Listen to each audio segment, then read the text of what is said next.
very much. It's a real pleasure to be here. Once again, in this auditorium, I've talked a few times here. I thank Dr. Athar and the team for inviting us and actually being part of this grant all together. It was a kind of a interesting road as we move forward to get this funded, but it's been pretty exciting. So when I was asked to talk, it was drug development and drug discovery. So I thought, well, that's kind of a very broad topic. So I decided to cover several items, talk a little bit about some of the history of Southern research, a little bit of history actually in chemical weapons that we were involved in, discuss a little bit about what we're doing in this particular grant in general, and then I've put together actually what a drug discovery program looks like from start to finish and some of the challenges that you'll run across when you start to move a compound into development. So Southern Research, actually, I'm showing here, started in 1941, and on the left you can see the original site where Southern was established in 1941, and our current site in 2019. I use this to show that actually this picture from 1941 is true because the castle's still there. So that's our foundation. As many people ask what that castle is, and we can go into many discussions about what that castle actually is at some particular point. So I'm going to talk a little bit then about, as I said, our background, the drug discovery and development process, just a little bit of a highlight of what we're doing in this particular grant on Arsenicals, and some of the challenges that we'll be confronted with as we move forward. And then I've got a very nice example of a program that I had actually worked on in the past where I developed some compounds for epilepsy. Share a little bit of the timeline, how long it takes, and some of the challenges that we ran across as the program moved forward. So from a corporate perspective, Southern Research is a not-for-profit organization. We have quite a bit of laboratory space. Here we have laboratories here in Birmingham. We have a facility out on Lakeshore. We have a facility in Frederick.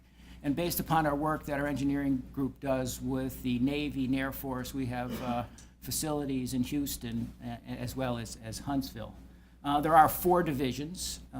As I said, there's 2 engineering divisions. We have a drug discovery group, which is a CRO business, but is also critical for our discovery as well, as we actually use that group, participate in that group for doing GLP tox studies, non-GLP tox studies, and some of the other studies needed to move compounds forward.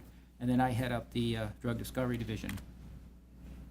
We are a non-for-profit. There's about 500 employees spread throughout the organization. We work quite a bit with the government and some commercial work from funding. We have a solid record of drug discovery in general, in that we have 7 FDA-approved drugs that have come from our laboratories over time. Here's the listing of those drugs. As you can see, some of them are a little bit older with regards to oncology drugs. But we were one of the first companies to come up with the first compound there, amosphostine, which is a radioprotector. It was the only one ever approved as a radioprotector. And then the other drugs you could take a look at are some older alkylating agents that have been developed over time.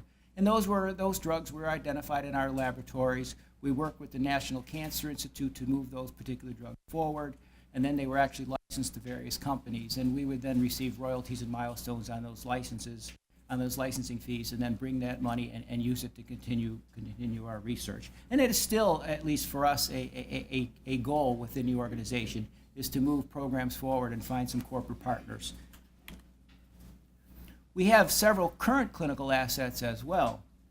We have an older compound, thiarabine, that we had actually licensed to a company years ago, and we've recently received the rights of that back and started to develop on a chemistry side some additional chemical intellectual property based upon some prototypes, and we filed some patent applications and are examining that. We've continued to collaborate with the National Cancer Institute on a couple of compounds. These are older nucleoside analogs that were originally developed as cytotoxic agents. Some work in our laboratories that identified that they actually deplete DNMT1, a methyltransferase. The NCI has picked those up, and they did the work needed to move it into the clinic. And this particular compound was actually an ADDA project. It was funded by the ADDA as well. Moved it into the clinic, and the clinical trial for the first one started in 2014. I will say that they are still in a phase 1 in this one, so the NCI is not the fastest group I've ever seen to move compounds forward. The second compound, which is an AZA compound, differs only by a single atom, a carbon for a nitrogen for a carbon, has also been an IND filed, and the patients are being accrued for that one as well. So it's very interesting that we do, and what happens here is the NCI develop those, and we have the opportunity to bring them back in-house and find some corporate partners. So we are set up, Southern Research is set up in different ways. We have biological sciences internally, where we're really focused in oncology, neurobiology, infectious diseases, and that is our biological sciences are really principal investigators, as you may find at UAB, for example. We actually have graduate students at our place too, UAB graduate students. We've had 26 or 27 graduate students from UAB that have actually done their work at Southern Research. We have the high throughput screening group, of course, many are familiar with, headed up by Bod Bostwick, and we have medicinal chemistry, computational chemistry. In vivo capabilities, we have a little bit in-house that we do, but we really work with our drug development group, as they have a lot of capabilities in oncology, infectious diseases, and neuroscience as well. So it makes a nice synergy between basic discovery and some of the work that we can do in the development group. This just gives you a rundown of what actually the group looks like. Many of you that have worked with us before know who the people are that are there. You've got our basic research group, and where we're looking at, in many ways, the oncology, infectious diseases, and neuroscience. We have many academic collaborators as well that we bring into that. And of course, we've got the high throughput screening group and the chemistry group. We have a group that actually supports lead optimization, which is in the screening group as well. And then what is really nice with our association with UAB, we can take compounds into a phase 1 clinical trial. So we basically have all of the components necessary to identify a target and move it through into IND-enabling studies. So I was intrigued from our last seminar speaker about all of the work that had been done in this area on chemical weapons up in Huntsville. I've only been here 7.5, 8 years. I didn't realize that this was a hotbed for some of the chemical weapons that was being done. So I knew that we had done some work at Southern Research in the past. And as it turns out, after World War II, you can see here, we were involved with defense against growing military threat of chemical weapons. It was actually a rather large program here, and we worked a lot with the Army with this program. And our staff and their staff were working very closely. We were in Germany. We were then preparing these munitions to move them to Johnston Island, where they would be safely destroyed. And we had, almost 24, 25 people working on this particular project at that time. Based upon that, we actually established in our laboratories here dedicated facilities to the destruction of many of these nerve gases that were actually used. Now, it's the Skipper building, which is still there, but we're not using it for that, of course, at this particular point. So it was actually a fairly substantial program. Much of it was top secret. I don't think a lot of people knew that was actually happening in this area, and it was basically across the street from UAB at the time. There are some very interesting pictures that I was able to dig out from our archives. So on the left, you have some Southern Research employees. On the right, you have some people from the Army. They're actually working on an automatic continuous air monitoring system and loading it up. So the idea was, how would you actually detect these chemical weapons? And looking back, a lot of the work that we did was actually not physically maybe destroying the weapons, but validating that those chemical weapons were destroyed. So it was more of on the analytical side. Here is just some personnel that were getting ready to move on. So you had people in analytical, physical chemistry, biochemistry, and this is still in 1991. So it's not that far long ago that this work was actually being on. So I thought it was quite interesting, and I knew we had done that, did some work prior to the seminar to look up where our involvement was in chemical weapons, and I thought it was very interesting based upon this particular research project that we have, that it's a kind of an interesting follow-on. All right, so what about this Research Center of Excellence in Arsenicals? What are we actually looking for now from a drug discovery perspective? So the role is to identification compounds suitable for progressing into preclinical IND studies. And we're also developing animal models as part of this program in skin, lung, and kidney, and then kind of get a better understanding of how these compounds might work, what the molecular targets are, and then trying to define a window where these compounds would be effective. What's important to understand, as you see here, is drug discovery is not all that simple. I have this maze here because I worked in many programs where I thought I had a great idea, things were moving well, and you hit a roadblock. You kind of back it up a little bit, now we've got it sorted out, and you start to hit another roadblock. I think years ago somebody was asking me about being drug discovery, and I said, well, you fail many times in drug discovery to move forward. And that was probably the last time I talked to a newspaper person, because they kind of quoted me differently about what I actually said about what a failure drug discovery was to some extent. But it is a very difficult process, and you can't become, I would think in this particular case, worried or starting to fret too much about if your original ideas have not worked out. I mean, once you put a plan together, you just need to move through that particular plan. I'm not sure how familiar everyone is with this entire process, so I thought I would discuss it. When you look at drug discovery and development, you have to have, I think, what's absolutely key, and I used to give a lecture on it, target identification and validation. What are your key targets? And sometimes that's probably the most important decision you're going to make about any particular program. Then you have your lead identification, your lead optimization. So you've got a lead, right? In this particular case, I'll show you how we can come up with a lead. But then you need to take that lead and optimize it further for your intended target. And for your intended use. You've got preclinical testing as you start to move forward. You have some pharmacology and toxicology. At some particular point, when you move in, you're going to have what's called, chemical manufacturing. You're going to have to be able to synthesize enough of this particular compound to a specific purity to be able to then move forward into GLP studies and into humans as well. And then as you start to move forward into further development, you have your IND, which would be filed, and then you go through the various phases of treatment or using these compounds in people. First off with phase 1, 2, and then 3. So the process there is not straightforward. This is a slide that many people may have seen. For example, how many various targets and compounds move in, what the success rate is. If you see here, it shows somewhere 5,000 to 10,000 compounds to obtain one approved IND. And even when you have an approved IND, you're not necessarily done, because there's constant monitoring of your particular drug and what is actually happening. So many of these programs that you'll see that move this way can fail at any particular point here. And you need to be very critical as to what you're actually doing at certain points to make sure you're not following a path that's going to be unwanted or lead into various issues down the road. What's critical to understand is that all of this is set up by the FDA. They set up guidelines, what you have to follow. They set up the rules that you have to play by.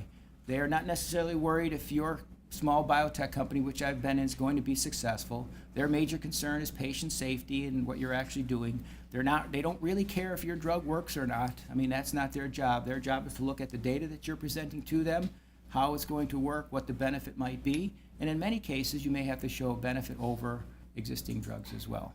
So putting together an IND of this sort, a full IND with all of the preclinical data that you have, all of the GLP data that you have, all of the data that's just very critical about how you made the compound, the stability of the compound, the formulation that you have for the compound, takes quite a bit of work to put this package together. And on a yearly basis, you need to update that package. So as you start to do this, if we go here and you take a look at where we are, what is, preclinical drug discovery, right? The goal is to find an IND candidate, right? Start with the program, go all the way through and find this. So your criteria for that candidate could vary depending upon the therapeutic area. For example, if you're working, as many of us have done, in oncology, you may have a little bit of leeway with regards to toxicity, because you're dealing with very complex systems, so you may be able to put up with a little bit more toxicity than if you were developing a drug for, say, high cholesterol, which a person's going to take every day for the rest of their lives. So you need to think about where you're actually going when you start a program, what your use is going to be, and what the area is going to be. Toxicity is always a major concern. The more potent your compound or drug is going to be, the better off you are. So after you do this, you get your IND. your new drug application, you have to have drug product, which is critical, and manufactured under GMP conditions. So this is what I kind of have thrown in a lot of information into what I would call preclinical drug discovery. That whole discovery process to get something to file an IND, and there's a lot more steps involved than what I've listed here. So how do you start a program? Okay, here's your target. What's the validation of your target? So then there's, I call primary and secondary considerations and liabilities. So you've got your primary target. What's the location of that particular target? What are related targets that you're going to have to worry about? Liabilities, I mean off-target liabilities or some type of cytotoxicity or toxicity that you could run across either from the chemicals that you are dealing with or the mechanism. And the more time you can actually spend sorting out some of that, the easier it's going to be as you start to move forward. You need to have a decision tree. I mean, I can't say that enough. You need to set up some parameters that you're going to follow. How potent your compound is, how selective your compound is. Otherwise, you have yourself moving in instead of kind of making progress, you're spreading out and just generating a lot of data. Relevant animal models. That's probably most critical. I don't want to say I would kind of have some bad things to say about Alzheimer's disease, right? Because I've actually worked in the area. But one of the biggest issues with Alzheimer's is the animal models and their relevance to the disease condition. So that's a critical point to think about. A lot is being, in recent probably 10, 15 years, the availability of biomarkers. And what I mean is, can you pick up some type of biomarker or indication in an animal model that can then be translated into, say, a phase 1 study or early clinical studies so you can get a read on the efficacy of your compound. So if you have a compound that affects a certain target and you would expect a certain protein, whatever it might be, to be elevated or decreased, and you could measure that, that allows you to move into a phase 1 study and have a lot more confidence, and also provides you a little bit better safety window as you're starting in a phase 1 study to dose escalate and see what's actually happening. And I think it's important to, what I've found just in general, is prior art or literature. You can learn a lot from the prior art or literature. I've had several people at some particular point say, this is really a great target. I think it's fantastic. Nobody's ever developed a drug for it. You know, take a look, because there may be a reason, especially if it's been around for 15 or 20 years. So take a look at the literature and understand, too, what's actually happening when you're trying to pick and initiate a discovery target.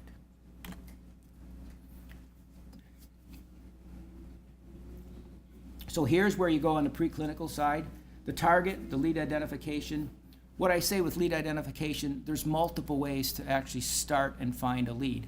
I'm going to show you later on, for this particular program, we did not run a high throughput screen. We have some potential starting points. So you can have a new assay and run a high throughput screen. You could look at the literature and find related compounds and try and develop novel compounds. You could use computational chemistry to do virtual screening. You can try and do some other approaches where you might be able to computationally derive and look for compounds. So it's not always having to start with, say, a high throughput screen. There's ways to start with known starting points. And it said relevant animal models and nomination candidate. So this just shows right here what I meant by a progression. So this was a program. This is actually an epilepsy program. And what I've got listed are the studies after we made a compound that we actually followed. And you can see here, does this actually show? Oh, it does. Except I can't see. Oh, I can see it here. So you look at this particular point. These were the initial screens. Starts to move through. We do some in vitro ADME. We were able to do in vivo studies relatively quickly. We started to look for other liabilities. So if you're doing ion channels, you're going to look at HERG. We do some additional PK, more in vivo, pain, and then moving forward. So what shows here is correlating to these, right? Early assessment of in vitro ADME, in vivo activity, electrophysiology, definitive in vivo PK. So when we would make these compounds, we had set parameters. We would be looking in that first screen and say, hey, you know, we needed to have a compound that was less than 100 nanomolar in the initial screen. If it did meet that criteria, you don't worry about it. You really need to be very kind of, I say, conscientious of your screening paradigm and continue to move it forward. So now let me turn a little bit to the other end, drug development. So the clinical studies leading to the new drug application, right? There's phase 1 to 3, and there's phase 4. Phase 4 are the studies that you do after the drug is marketed to actually monitor what is actually happening, side effects, and you're required to report those. With this, you have to do additional tox and safety studies. You have to do long-term toxicology. You may have seen that typically you may do a 28-day tox study. As you start to move the compound forward, that would be in 2 species. You're probably going to have to do a 6-month tox study as well. You're going to have to, which has really become super critical right now, is cardiac safety, the study done there, carcinogenicity studies, and then you have to really figure out, I'm showing this bottom part here, right, chemistry manufacturing. Can you actually make this particular compound at a cost that someone could actually buy it? I mean, these days it may not be as critical as you see. There's some of these drugs that aren't even that expensive. There's a comment here that aren't even that expensive to make, are charging quite a bit of money. But there is a point when you might not be able to make the compound in such quantities for a reasonable cost to be able to have an effective drug as well. And as I said before, the FDA is really, really concerned about patient safety. So your phase 1 study is safety and tolerability and pharmacokinetics. And it's about 20 to 100 healthy volunteers. Prior to this time, you've done all of your work has been in animal models. What happens is the animal models, from a pharmacokinetic perspective, are not always translatable. So your first idea is in patients, in volunteers, does your compound have the same pharmacokinetics, bioavailability you saw in the animal models? That takes probably 6 to 9 months. You can do, now there's a way to actually do some microdose studies where it's very, very small quantities of compound. You need minimal toxicity associated with it. And as part of a program looking at ion channels, we did a microdose study. We had 3 compounds that we could not decide what would be the best clinical compounds. The in vitro pharmacokinetic data didn't correlate from, say, some in vitro microsome stability to some PK studies done in rats and dogs. What we actually did, this was with a major pharmaceutical company, was did a microdose study in volunteers. The dose was very, very small. They developed a very, very sensitive assay method to do that. We had volunteers, which are typically males of college age, and dosed them, did the pharmacokinetics, and picked the clinical compound that we would go further based upon the data that we obtained in people. Very unusual study. There was a whole company that actually did these microdose studies.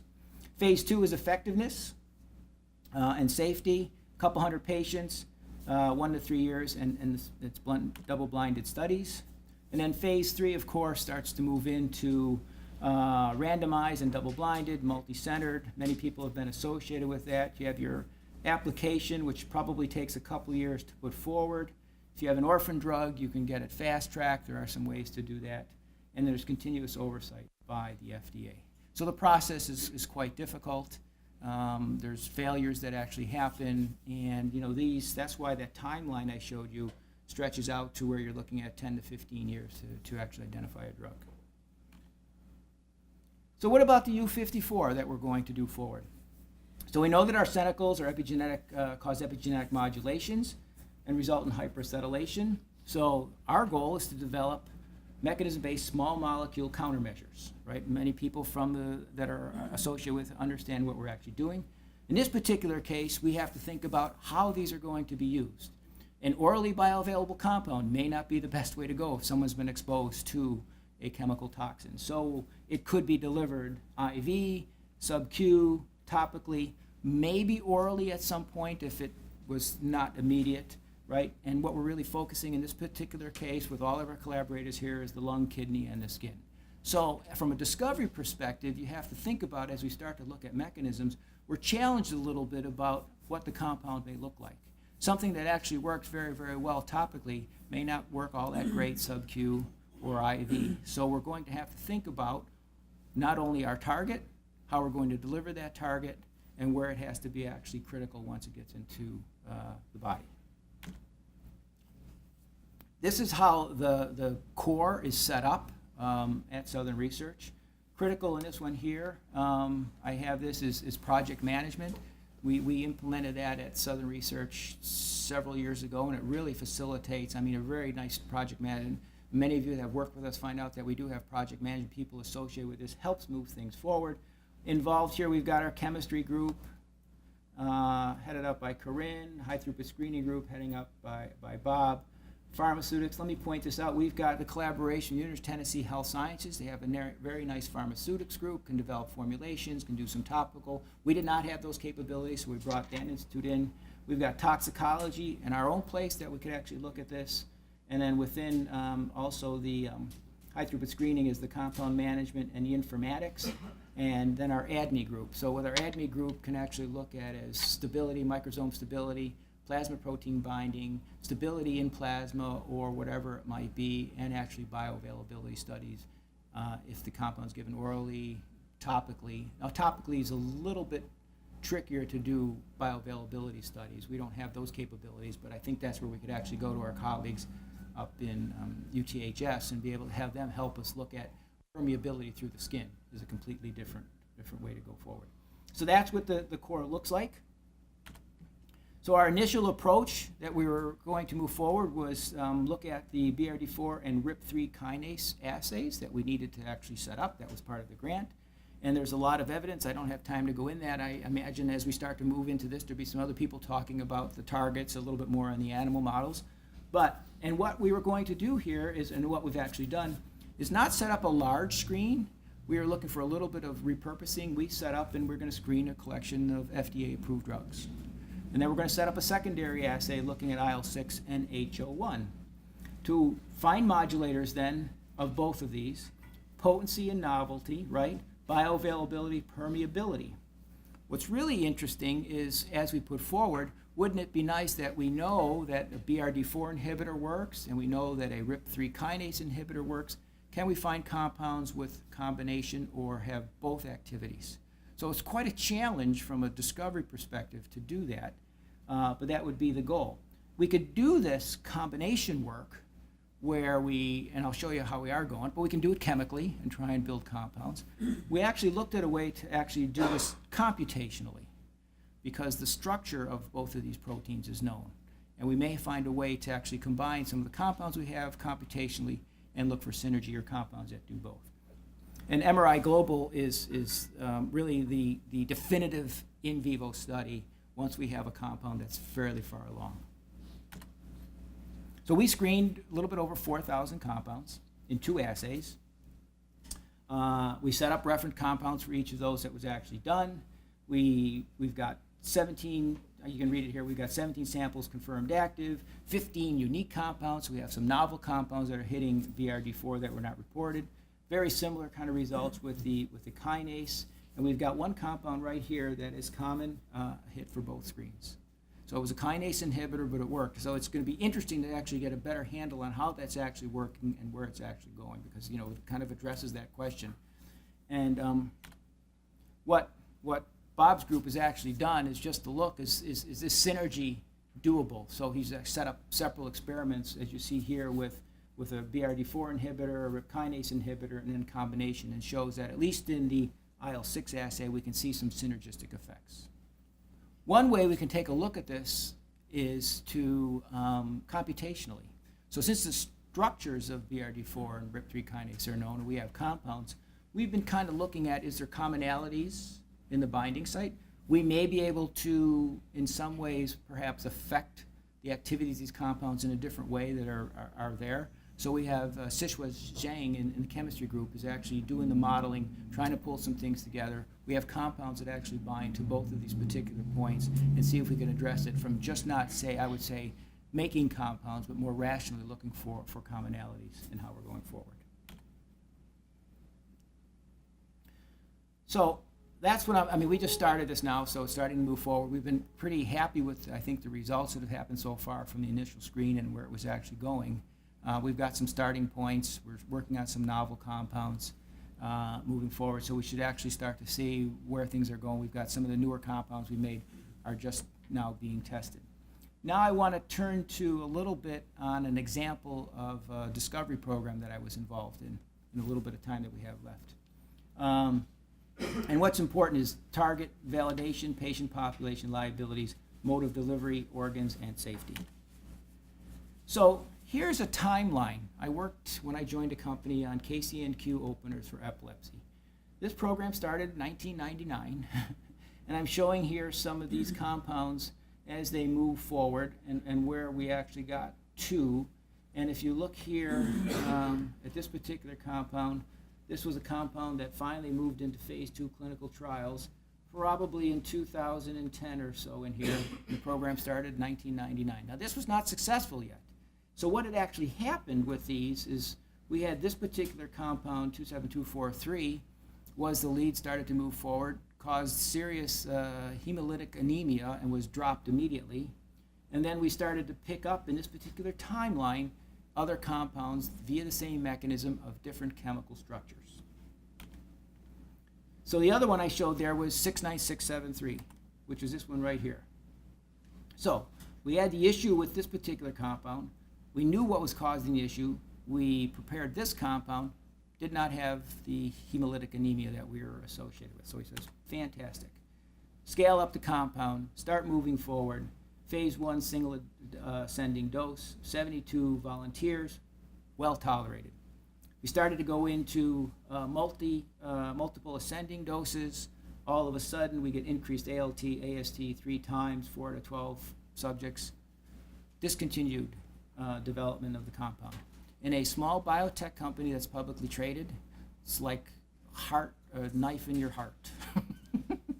So we said, well, that was not a great outcome. So we then had to go forward, and actually, I won't tell you exactly how we did this, but we probably decided as we did this that we were probably in many ways moving very fast from the perspective of a small biotech, and kind of picked at some point, not 69673, but another compound, put it forward into GLP tox, and we had some liver problems as well. So we backed off a little bit and said, all right, we need to take a cohort of compounds, put them through several types of studies, multiple non-GLP 7-day tox studies, looking at potency and selectivity, structural diversity, CNS penetration, the whole thing.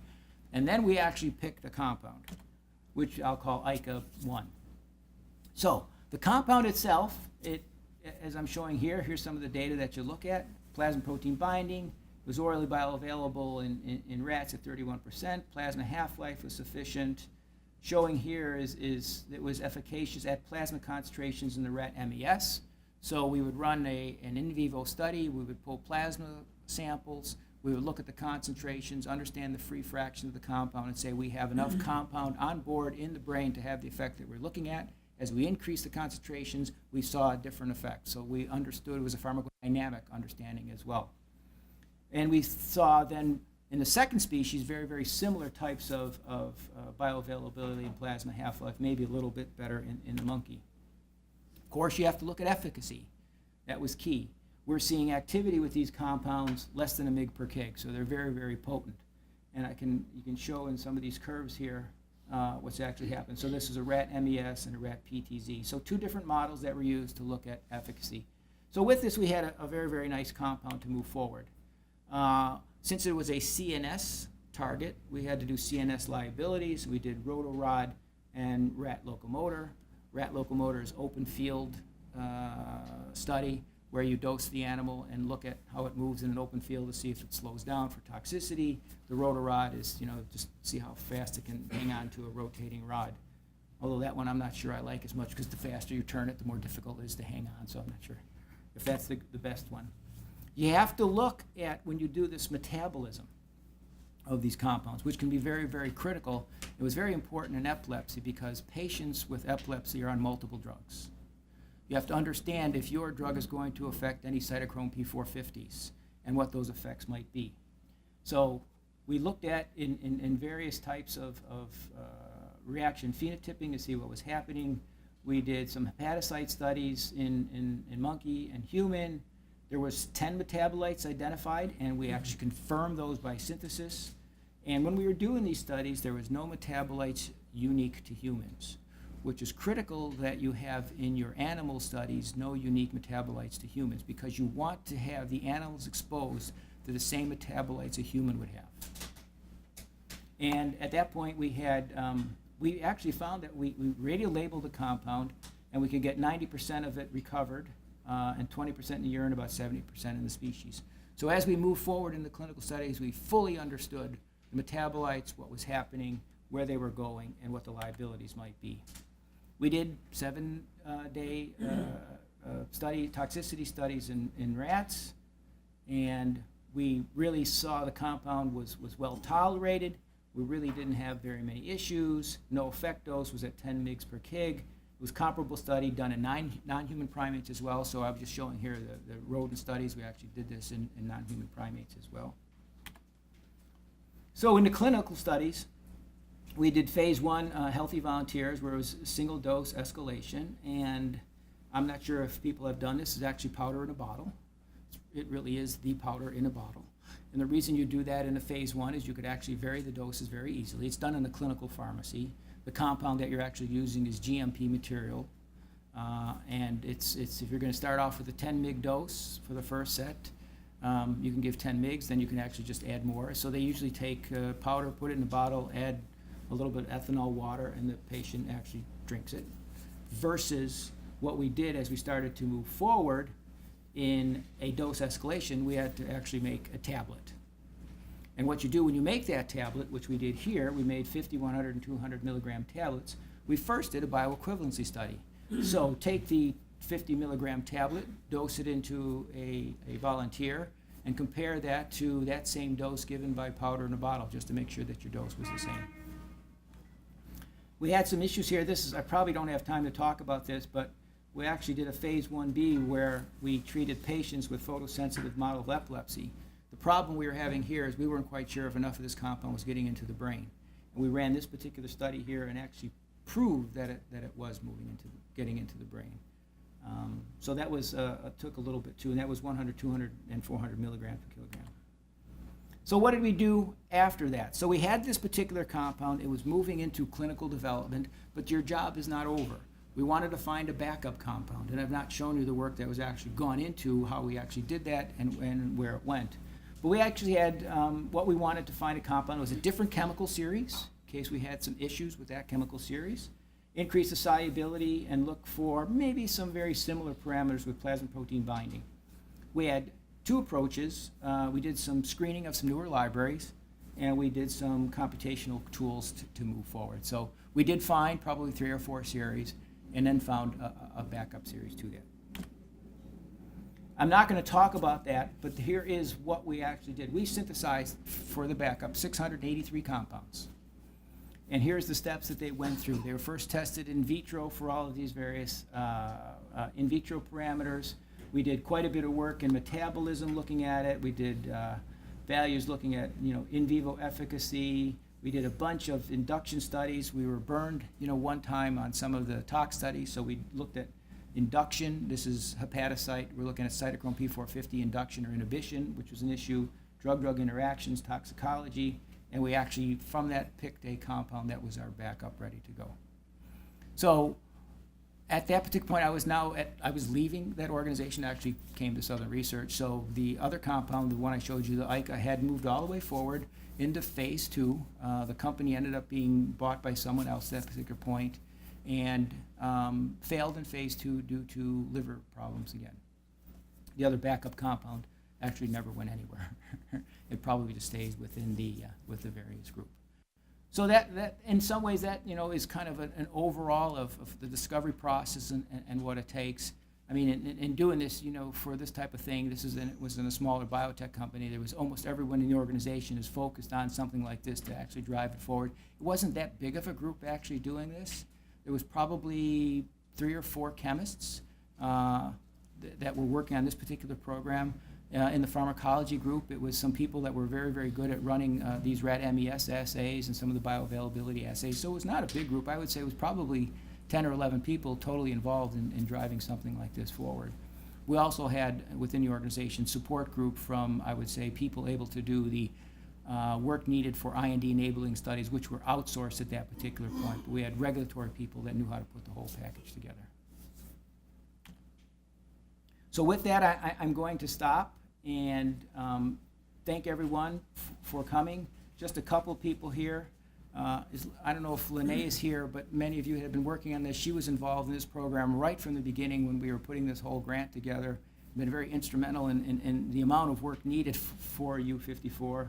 And then Carrie Evans and Kate Sides now is Carrie is our project more on the finances, and Kate just recently joined us. We've got the chemistry group that's shown here, and a couple of the chemists. Binny is here, and Marina's here, and then Bob is actually here with the center, and who else is here? Ling is here as well. I can't see. Oh, there's they're all back there. So, and once again, thank you, Dr. Athar, for allowing us to kind of participate in this.